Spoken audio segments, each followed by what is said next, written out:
This is the Sparks N Spatter podcast, hosted by me, Brent Williams.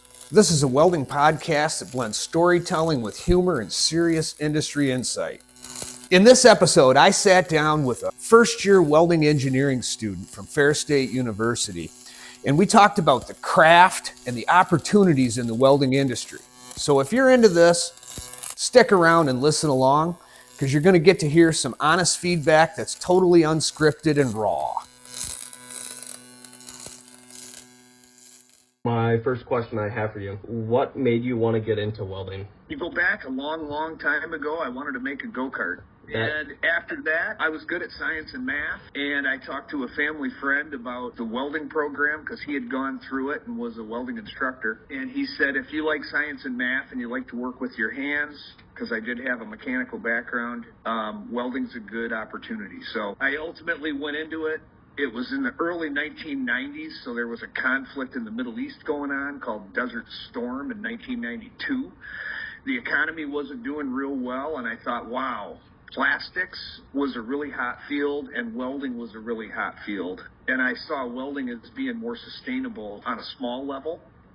You know, kind of you could feed your family out of your garage if you had to, or you could put rockets on the moon, right? Anything in between. So I chose to get into welding. What do you like most about it? Welding? What do you like most about, doing what you do? Well, welding in general I like because when you put the hood down, you can focus on the puddle. It's very creative. It's very artistic. And at the same time, it's highly technical. So it's something that I've always viewed as a problem-solving challenge that kind of keeps me motivated.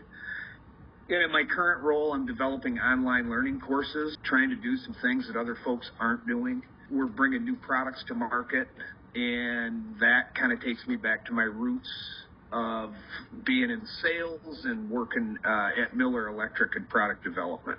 So how is it working at Miller? It's good and bad, right? I think if you look at working for an industry leader, you have a lot of opportunities. You get to see a lot of things. I had roles where I was exposed to all types of customers, from home hobbyists all the way up to, I think the last group of companies that I visited was Boeing and SpaceX and a couple of suppliers in Southern California. So I got to see a lot being there. I think where I chose to do something different was I wanted to have more of an impact than just working to make the number, because when you work in business, ultimately at the end of the day, you can be as passionate as you want about the process and your company and your equipment, but the company's got to make money. So we had some different products come out. We had some evolutionary plans, that kind of thing, big aspirations. And they chose not to go down those paths because of business decisions.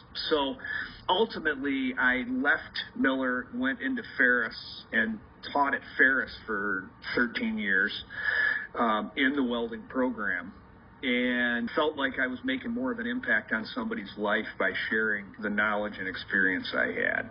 That's really cool, actually. What do you least like about being in this career? It's a lot of hard work. And the older I get, the harder it is on my body. I would say sometimes you run into attitudes, right? And I don't know that this is generally welding in nature, but it's just people in nature of, you know, we've always done it this way. You can't change anything. And sometimes you're fighting an uphill battle. And welders are not the most progressive audience in the world. There are groups of people that are forward-thinking early adopters, right, that are going to jump on that technology. And a lot of people are from Missouri. They want to see it first. They want to let it sink in. You got to show them, right? And welding kind of moves at a slower pace sometimes, I think. What do you usually typically do in a day for welding? Wow, you're gonna have to take lots of notes on this. Good thing you're recording, because I have 80. Yeah, so I've done lots of things. After I left Ferris, I went to work in industry and was a certified welding inspector. And then I decided to start my own business. So, you know, in the morning, I got to get up and look at emails and business and project stuff to kind of make sure I have all my balls in the air for the day and that I'm juggling what I need to be juggling. And then I work on coursework. So for my online courses, I do research and development. I shoot videos. I make presentations. And then I work on product product sales and marketing. So I'm kind of like the product manager where I determine what products we sell, what the pricing should be, and I work with vendors to coordinate samples and shipments. That's actually a lot of fun. And then as a consultant, I work with a variety of customers doing training, coaching, guiding, and even expert witnessing. So depending on what I've got on my plate, I may be shuffling from day to day, which is kind of cool. But I'm spending a heck of a lot more time on QuickBooks, running my business, than on welding and fun stuff. So with your business, do you specialize in like one single thing, or is it like more of a like wide? Well, it's kind of funny because as you look at content creators and people who are out there educating the workforce, you've got your very formal, right, education. You've got your very simple, down and dirty YouTube video kind of stuff. And what I'm aiming at doing is bringing collegiate level scientific discussion to a very broken down and basic level that can reach the masses, more so than what a traditionally brick and mortar college might do. So I want to be higher level in those areas, and where I've specialized from a welding perspective is in the TIG and the MIG area. So that's kind of my background. With how much you do, how much welding, like actual welding, do you actually do? I do a lot of project and testing work. So again, it kind of depends on the day, but I usually do welding repairs and small fab projects. Then the other thing that I do, in addition to making how-to videos and some of the course videos, I do a fair amount of product evaluations. So right now we're evaluating a new TIG torch. So I'm doing a couple hours a day of welding, just with different configurations, plugging it into different machines. And if everything goes well, my projects line up with what I'm testing, and I get two birds with one stone. So I would say 10 to 20% of my day would be welding. A couple of weeks ago, I built an ice shanty, custom ice shanty on the back of a trailer, and that was more like 24/7 for about a week and a half. So sometimes it comes in waves. But when I was in industry, I started out as a welding engineer for Miller back in the late 90s, and I welded literally every day. And if I wasn't welding on new products or development stuff, I was going out to customers and watching them weld and helping them dial in their parameters or fix problems. It's funny. When things are working well, nobody wants to see you. When I was teaching at Ferris, I welded every day, demos, all kinds of stuff. And then when I went to industry and was a welding engineer, I hardly ever welded. The only time I welded was when somebody wanted to say that I couldn't weld. But otherwise, I did mostly inspection and paperwork at that point, kind of higher level engineering support. How many welding certifications do you have? And like, what are they in? Yeah, mainly I got the Certified Welding Inspector certification from the American Welding Society. Beyond that, I have worked with codes where we self-qualified, like AWS D11 code with a company, we would self-qualify to that. But that's not really a certification. So that's kind of where I'm at. How much have you seen the industry change from early on to like now? In some ways, it's changed a lot. It really has. In terms of equipment, if you look at arc welding equipment that was manufactured back in the 80s and 90s, they were large transformer designs, right? Transforming power at 60 hertz, so they generated a ton of heat, and that's why welding equipment had to be so big.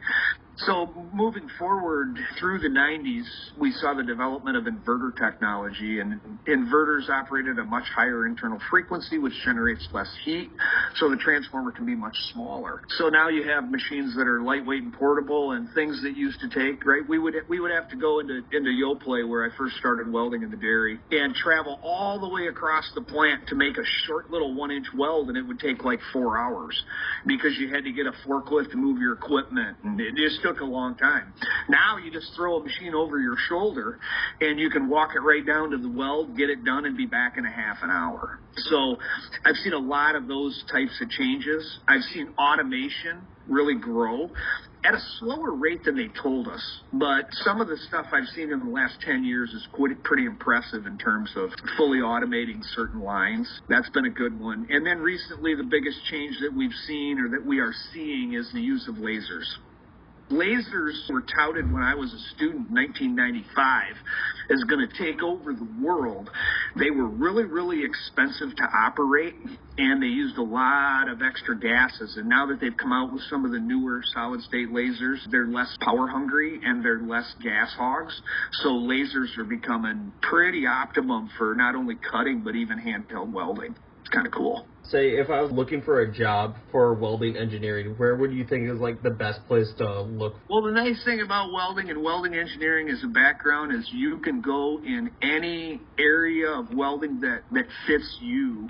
And as any individual, I would ask you basically where your passions lie, what kind of things interest you and motivate you, and what would fuel your passion for welding. Because I got to tell you, I look back at my career, and one of the reasons I chose Miller Electric was, one, because I was a TIG welder and they were going to put me in their TIG department.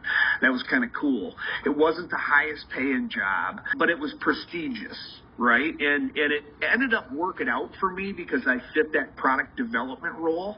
But there were guys I went to school with that were great welding engineers that never would have done well in that role, right? Because their interests were elsewhere. They liked automation, or they wanted to be on a construction site.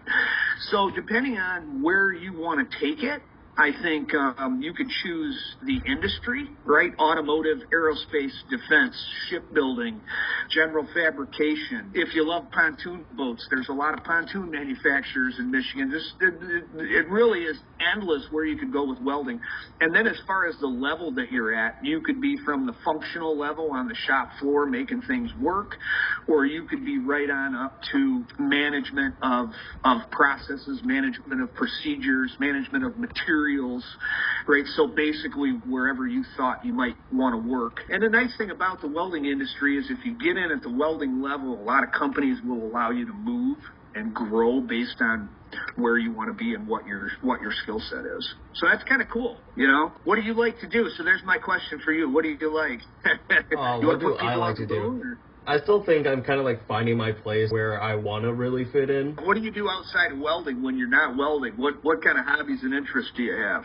If you are into technology, then you could be going down the right path.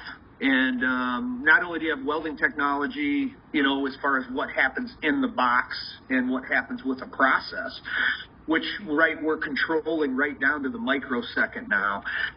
Automation is amazing in terms of problem solving and integration. I don't know if you've ever written code, but if you're a code guy, sky's the limit. Because if you know welding and you know how to write code, you can program products to do what you want, and that's powerful. Very powerful.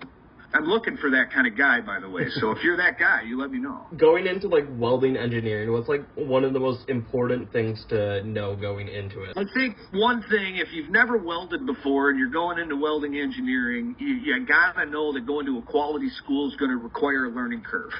And what I think, unfortunately, a semester breakdown shoehorns you into a schedule that may or may not work with your learning style. And that's one of the things that I'm hoping to change with self-paced at-home learning, is that we don't force you to get through that weld by Friday.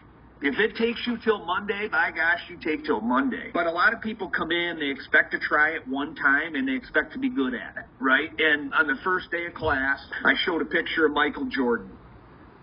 And if you know basketball or you watch basketball, you might be familiar with Michael Jordan. He was one of the best basketball players ever. But he got cut from his high school basketball team. And instead of hiding and running away and making excuses, he leaned into his weaknesses. And by practicing and improving and probably growing about 6 inches, he was able to make the team, and, the rest is history. So I would say the same thing with welding. Be ready to lean into your weaknesses. And for some students, right, students that have traditionally welded before, oftentimes they sacrificed academic for the opportunity to weld, because that's the way high school works. You're either college prep or you're blue-collar oriented with career tech centers. I think that's a tragedy, too, because a little bit of hands-on really helps connect the dots. And I think if you're coming in and you don't have a strong math and science background, I went to school with a kid who, well, he was a man. He was 26 years old as a freshman, and he hadn't done algebra since he was a freshman in high school because he did the minimum. Took one algebra class, graduated from high school, never took math. And he went all the way through calculus at Ferris. And, he was in the tutor center every Tuesday and Thursday night, and he did all of his homework, and he studied, and he worked hard, and he leaned into his weakness. And if you can do that, you can make it through anything. Too many people are afraid, right? Yeah. Just say, I need more practice at that. Cool. No problem. You can own it, right? Mm-hmm. And if you lean into it, practice makes perfect. So. Say, if you were to go back before you got into welding and, change something, would you still go into welding, or would you go into something else? I've had a great career. I've traveled the world. It's opened up a lot of doorways for me. So I would say if I wouldn't change a thing, right? Because I might screw that up. But at the same time, if I looked at if I was a student today, I came from a relatively poor family, right? We owned our own business. My parents had jobs. We had 2 cars. We had a house. Nothing crazy poor, but we didn't have 10 grand cash in the bank. We didn't have that extra kind of money, right? So for me to go to college required financing, and I had to end up paying. And I think I left owing about $11,000 with a bachelor's degree. I lived at home. I took my food. I didn't have a meal plan, right? I didn't have the college experience that people pay 100 grand for today. And if I had to do it over, I don't know if I'd pay 100 grand. I think I was a non-traditional guy, though. I went because I felt forced to right after high school. I had a job since I was 12, right? So I was working in the family business, grew up with it. I worked for a shoe company in town and sold sporting goods and helped on Saturdays. So I had worked a lot of different jobs before I went to college, but I still wasn't really sure about welding. And I went through a couple of years. I worked at a dairy and welded outside, so I got to see what that was like. And then ultimately, I wasn't sure if I wanted to end up in a Detroit automotive plant working 80 hours a week as a welding engineer, because I saw a lot of people going to do that. And it just didn't seem like it fit my lifestyle, so I quit. I quit Ferris, went to work for the family company, and then started my own fab shop, and then did contracting on nights and weekends when the yogurt company was shut down. And after about 2 years of missing every holiday, right, when 4th of July came around, I couldn't go anywhere because I had to work. And getting jerked around where they would tell you all week they needed you on Saturday, so don't make any plans. And then on Saturday they'd cancel on you and say, oh, we're going to run production, sorry. So, I thought, you know what, there's got to be a better way. I felt like I was really, a victim, if you will, of the circumstance. So I decided to go back to Ferris and get my bachelor's degree after. And by the time I went back as a junior, I got a 4.0, straight 4.0. I never missed a class. I was professional. I treated it like a job. I had my homework done every day by 4 o'clock and was ready for the next thing because I'd already worked for 2 years, and I made a decision this was for me. So I would say that part I would encourage more people to do today, to get out there and explore and find out what you don't want to do. And that's the same with welding. Job shadow, visit as many companies as you can, and if you can see yourself working in a role, you can, you'll know, hey, this would be cool.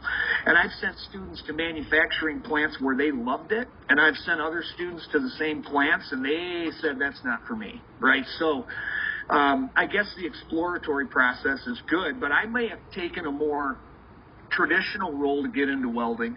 I may have had to go the trades route where they pay you to go to class. I don't know. I might have evaluated that a little different. But ultimately, with the welding engineering degree, it got me into Miller, and Miller was a gateway to a lot of things. So, besides needing welding, is there any other subjects that really help out with being in welding engineering? Yes. I would, and it depends a little bit on where your passion lies, but the classes I got the most out of that I continue to use to this day are things like you're going to learn in 112, or that you did learn in 112. The cost justification process of looking at the cost of a weld and saying, hey, if I can go 10% faster, what does that mean in terms of payback? That is huge because, right, even in my personal life, I do that. So that's a big one. I would say metallurgy. I'm talking about when you heat material and you quench it, what happens? I'm talking about when you weld, right? And what's happening in the heat affected zone next to the weld because of uncontrolled heating and cooling. I'm talking about after you weld stainless, you quench it to get through the critical cooling rate so that it doesn't form carbides. Those are the kinds of things that really make you a master. And if you can deal with different materials, you can write your own book, literally, because a lot of people are looking for that, right? Hey, I'm welding Inconel, I'm welding titanium, I'm welding gold. I helped a guy figure out how to weld gold one time, silver, palladium, platinum, and that kind of thing is fun, interesting, and very, very rewarding in the end. Another thing that you need, I think, in addition to that, depending on what you're going into, when you get to be a junior and a senior, you're going to take automation. I know you take sophomore automation, that's fine, but junior year automation is pretty intense. That's a good class. I think with the world going to automation, you have to have that. Probably then your capstone class, right? When you get to 499, you get to actually manage a project as though it were large scale. That's really cool. Project management. We used to have to take a class called Engineering Economics, too, and that tied back into some of the stuff you did in 112, as far as cost justifications and time value of money, calculating interest rates, things like that. Those are all real good. How much free time would you say you have with how busy stuff is? Okay, let's look at phases in life. When I was at Miller, I worked 24/7. I literally would come home and put my kids to bed at night, and I would get my laptop back out and I would work on projects. So that got to be where the work-life balance was way shifted. And it, when you talk to your boss and you say, God, I'm really busy, and they're like, well, you need to throttle back a little. But they never throttled back on due dates or how many projects you were working on. So you had to deal with it. When I taught at Ferris, I had more free time. Unfortunately, usually I was so stressed out that I didn't enjoy my free time. And slowly over time, right, that stuff got worse. So I left teaching where people would say, oh, you had it made, right? You were tenured. You could just pick and choose what you wanted to do. Yeah, but if you're bored in life, that doesn't help. And if you're frustrated, that makes it even worse. So I went back into industry and worked basically 40-hour work weeks, and I had a pretty good work-life balance there. Start my own business now, and I'm going to say... I resisted starting my own business because my parents own their own business and my grandparents own their own businesses. And I watched them take phone calls on Christmas Eve, right, when someone's water well shut down or when they needed their septic tank pumped. And I knew how hard it was to manage your own business. So I avoided it. Quite honestly, I worked for Miller, I worked for Ferris for, more than a decade each.